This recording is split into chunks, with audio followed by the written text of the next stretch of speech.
Movies.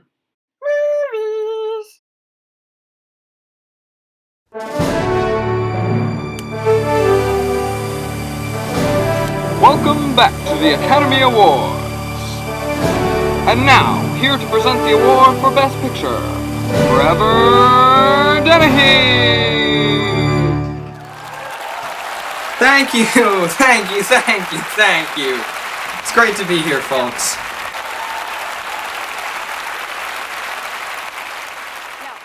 The Academy Award for Best Picture is a prestigious award awarded to the most important or most easily digestible good film of the year. It's an award given to such great films as Crash, Miss Miniver, The Best Years of Our Lives, Around the World in 80 Days, and The Greatest Show on Earth.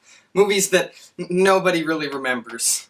It's an award that such great classics as Psycho, 2001: A Space Odyssey, Rear Window, Vertigo, The Seventh Seal, Persona, Magnolia, Boogie Nights, The Big Lebowski, Reservoir Dogs, and many, many others weren't even nominated for.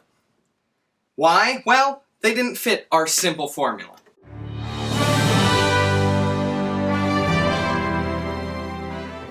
Oscar bait is the term used to describe any movie that seems to have been made for the express purpose of winning Oscars. Every year during awards season, there's a lot of talk as to which of the nominees are and aren't Oscar bait. It's a term that's often thrown around derogatorily to describe an award winner that isn't liked by the general public. It's a term that, quite frankly, gets overused. So I've decided to create a set of criteria that are frequently found in films that typically win Oscars. These are not all-encompassing rules, more so just some trends that I have noticed have consistently won movies awards gold. First, many nominated and winning films are period pieces. A period piece is any film that takes place at least several years prior to the time during which it was made. This amount of time could be 10 years or 2,000 years. The Academy doesn't discriminate.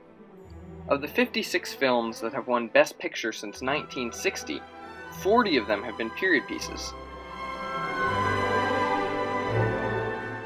The Academy loves true stories.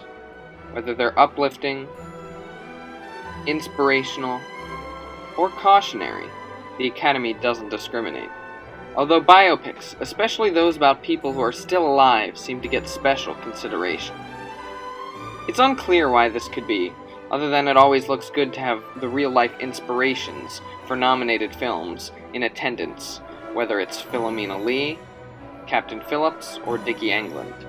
These true stories are usually about people who have to overcome overwhelming obstacles, whether it be drug affliction, public and family perceptions of their sexuality, enslavement, physical deformities, or a whole laundry list of other problems.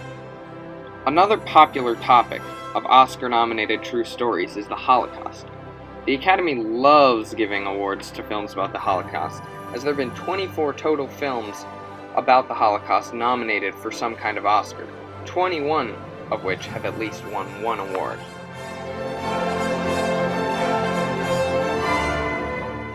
Thirdly, the topicality of a movie always seems to attract the attention of Oscar voters. Often, in an attempt to stay relevant, the Academy awards films that attack topics pervading news headlines at the time of their release. Kramer vs. Kramer beat its competitors for Best Picture in 1979 due to its discussion of rising divorce rates. Ordinary People won in 1980 because of its portrayal of teen depression and suicide. Crash was able to emerge victorious in 2005 due to its somewhat simplistic, yet important, racism is bad message. Unlike other criteria, the degree of safeness by which a movie's topic is handled is more difficult to pinpoint. The bulk of the membership in the Academy prefers movies that make them feel comfortable, which is why, despite drug addiction being an important topic, the Academy didn't nominate Requiem for a Dream for Best Picture, as it is very hard to watch an uncomfortable movie with an unhappy ending. This is also why a movie like the aforementioned Ordinary People has a greater chance of getting Oscar gold than something like Antichrist, which is also about depression, as it handles it in a much darker and horrific way. In 1989, the Academy seemed determined to have a movie about race take home the big prize, as 2 of the 5 nominees were about the topic. In the end, the award went to Driving Miss Daisy, which focused more on the progress of race relations, rather than giving a nod to the unnominated Do the Right Thing. Usually considered the better of the two, Spike Lee's film takes a decidedly less safe approach by focusing on the progress that has yet to happen, as typified by the riot at the film's climax. Some would say that my argument about safeness is invalid due to the fact that Best Picture winners like 12 Years a Slave and Schindler's List are uncompromising and hard to watch at times. But I think what makes these more Academy safe than a Requiem for a Dream, Antichrist, or a Do the Right Thing are the optimistic endings of the 2 films that won Oscar gold. Oscar bait films will always be made with the Academy Awards in mind, and they will continue to win the awards as they have done somewhat consistently for the past 88 years. Of course, sometimes different, interesting, and unique films slip through the cracks to be nominated and even win. This doesn't mean that Oscar bait, while formulaic, is inherently bad. Just because a film adheres to the criteria I've set out doesn't mean it's artistically devoid of merit, although many film buffs would prefer for different, more interesting films to win more often than they do. The sad truth about Oscar bait is that it's largely forgettable. I saw The Big Short just over a month ago, and although I remember enjoying it, I've already forgotten most of what happened. Around the same time, I saw The Tree of Life, which was nominated several years ago, and I'm still thinking about it. This goes to show that just because a film is nominated for an Academy Award does not mean it is Oscar bait.